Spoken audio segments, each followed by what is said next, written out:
Prior to the Battle of Vimy Ridge in 1917, Conservative Prime Minister Robert Borden said this to the Canadian men in uniform.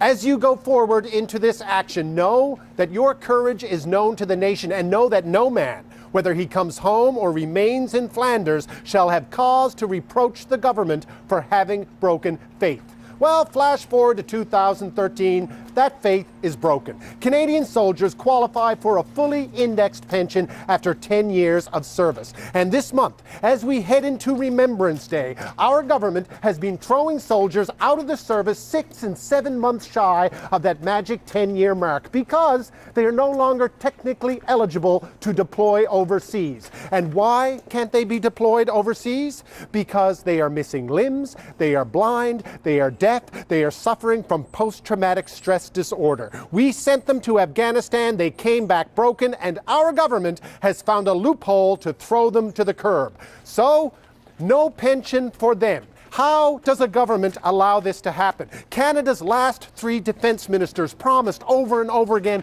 this would never happen. They should all take off their poppies and stab themselves in the head. Cabinet ministers, by the way, like all MPs, they qualify for their fully indexed pensions after 6 years on the job. Not that being a cabinet minister is not a dangerous job. Most of them gain 2 suit sizes for every year they serve.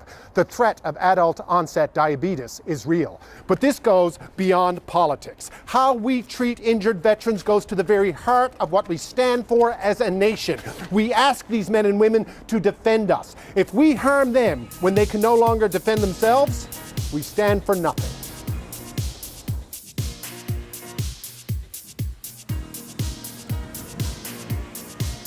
Hi there, I'm Darren Howard. And I'm Robert Nisbet. This is Radio Free Canada, liking it when Rick Mercer starts things off. Especially when he's telling us about how our government is really screwing our veterans over. I mean, the evidence is everywhere. They're protesting it right now. We've got clips on that. Well, we do a special recording on Novembrance Day right here in Kelowna, British Columbia. Check this out. Today, 2 days before Remembrance Day, thousands of people joined veterans in Nova Scotia to protest the federal government's decision to close several Veterans Affairs offices across the country. The move is being called unfair, and some say it will leave tens of thousands of veterans without vital services. Global National's Natasha Pace reports. More than 3,000 people shut down a city block in the heart of downtown Sydney to march in solidarity against upcoming changes to the way services are provided to veterans, meaning those who are disabled, sick, or suffering from PTSD will have to travel to receive help, in some cases hours. We provide frontline face-to-face services for our clients, one-on-one services. Right here in our area, these caseworkers, they know us. I'm not alone. There's a number of us here with the same problem. And when we talk to them, they know just exactly how to handle us. In total, 9 offices are shutting across the country, a move that will affect nearly 28,000 veterans. Veterans Affairs say veterans can go to Service Canada to receive help or use a new app to access the services they need, something many here say is unrealistic. If you picture the age of some of our veterans or some of the conditions that some of them have, our younger clientele, a lot of them suffer from post-traumatic stress disorder, depression, road rage, obsessive compulsive disorder. There's no way they're going to be able to get in a car and drive for 5 to 6 hours. How is our older veterans going to go? They can barely use a telephone. Like Robert Hardy, everyone has their own reason for being here today. It's my Uncle Bob. He gave his life for Canada in the World War II in the Italian theater. He never came back. I know he'd be here today supporting the cause, so I'm here in place of my uncle, my father, and my grandmother, who was a Silver Cross mother. Veterans are getting supporters to fill out thousands of postcards and mail them to the federal government. We owe you thanks. Not only during Remembrance Week, but every single day, 24/7, 365 days of the year. Veterans vow to continue their fight and force Ottawa to reconsider the decision. Natasha Pace, Global News, Sydney. So we've always said that the Conservative base has a lot of military people in it, and they're not getting taken care of by the Harper Conservatives. No, they don't seem to really care about their veterans after they've served their political purpose. You know, you're talking about one of the harshest time that a vet ever faces, or his family ever faces. Absolutely. Okay, it's at the end, and you'd think that the government would be there to take care of business. However, they're not. So, here's the evidence. The Last Post Fund pays funeral and burial costs for more than 1,000 military veterans a year, using government money to help those who can't afford a dignified farewell. But fund organizers say many others in need of assistance don't qualify. If they die and fall upon hard times and cannot afford their own dignified funeral and burial, then they have no recourse. The government has washed their hands of that group of people. It's not all bad. A report from the Parliamentary Budget Office notes the government has doubled the maximum amount that's covered, from $3,600 to $7,400.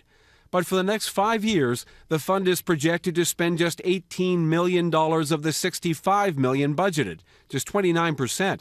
That's partly because only the poorest veterans qualify, those earning less than $12,000 a year. And because only veterans who fought in the 2 world wars and in Korea are eligible. Many modern-day veterans from the Cold War or Afghanistan are excluded. Most military people are not looking for assistance, but it would be nice if it was there if you needed it. But despite taking heat in the House of Commons, the government defends the policy. Will the government now increase the exemption limit so that more veterans and their families will have access to these funds? Mr. Speaker, no government has done more for serving men and women and our veterans. Still, Last Post managers say it's not enough. The fund has turned to outside donations to help bury poor veterans who don't qualify, but that money is running out, with many donors now saying it's not up to them to take the government off the hook. Ross Lord, Global News, Halifax. So on a cold, blustery day right here at Kelowna, we're taking a look at the evidence that the Conservatives are dropping the ball. They don't seem to care about anybody who isn't in a higher income bracket.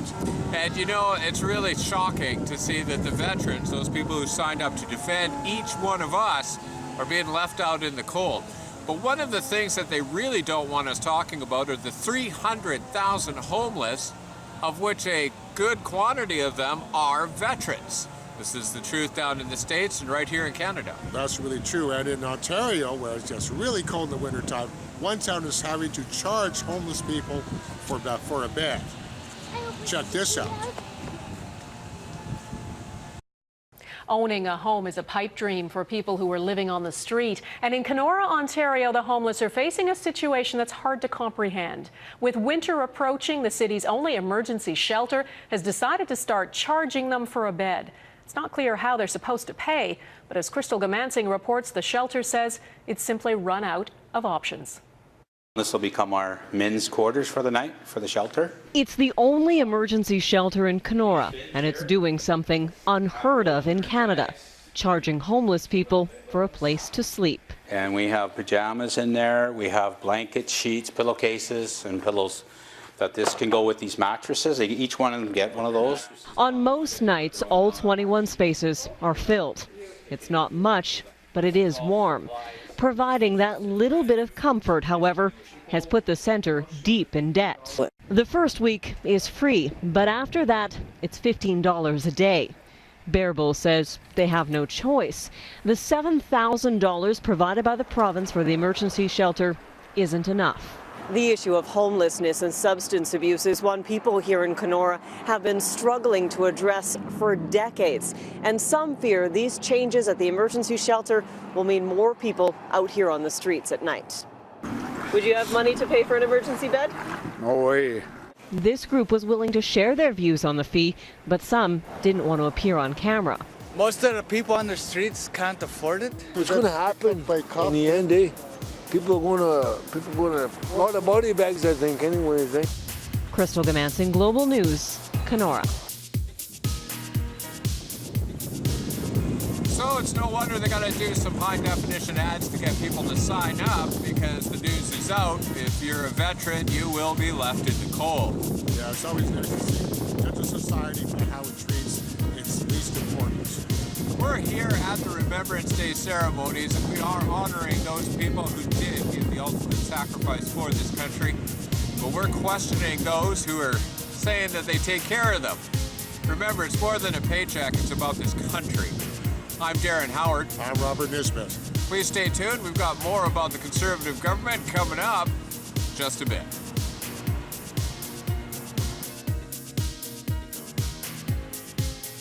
This video is sponsored by Gold Resource Corporation.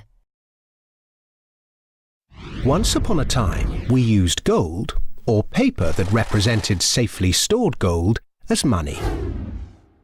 It worked well for thousands of years, partly because gold is independent, and partly because it keeps its purchasing power. An ounce of gold buys you as much food, clothing, and energy as it did 50, or 150, or 1,550 years ago. Compare that to modern money, which seems to buy you less and less each year. 100 years ago, when the Federal Reserve Bank was formed, $1 would buy you this much oil. 50 years ago, it bought you this much. Now, it buys you this much. That's not very much, is it? In fact, in the 100 years since the Federal Reserve Bank was formed to protect the currency, the purchasing power of the dollar has fallen by this much. Why did governments stop using gold? In 1914, the British and German governments were committed to various spending programs and World War I, a war that probably needn't have happened, and neither had the money or gold to pay for it. So they took their countries off the gold standard and, free of its restraints, printed the money they needed. In 1971, the American government was committed to various spending programs and Vietnam, a war that probably needn't have happened. And it didn't have the money or gold to pay for it, so it took America off the gold standard and, free of its restraints, printed the money it needed. Sound familiar? If governments didn't have the power to run up deficits, these wars could never have happened. There wasn't the gold to pay for them. The bill is eventually paid by the people through the stealth tax that is currency devaluation by inflation. Now the world operates under a system of money and credit known as fiat. It's the law that what we use as money be money. The government and its banking agencies have the power to issue money, but no one else may do so. Unlike gold, of which there is a finite amount in the world, with this fiat system, there is no limit to how much money can be created, so inflation becomes inevitable. Look at the mess the UK and Germany got the world into after leaving the gold standard in 1914. World War I, German reparations, Weimar inflation, the rise of Hitler, and so on. Look at the mess the world has got itself into since 1971, when this fiat system became the global norm. An endless sea of wars, debt, poverty, social inequality, economic bubbles, rampant consumerism, and environmental rape. None of which could ever have happened to anything like the same extent, with that little bit of discipline and restraint imposed by gold. The ability to issue money is too much power for governments, banks, anybody, however well-intentioned. The best way to stop the abuse of power is to spread it as thinly and widely as possible. That's why we need to get back to a sound system of money. Unlike any bank, any corporation, any government, or any body, gold really is independent.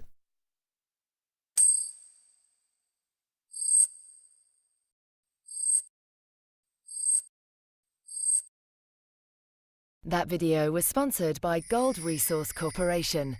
For more information about our gold mining operations, please visit goldresourcecorp.com.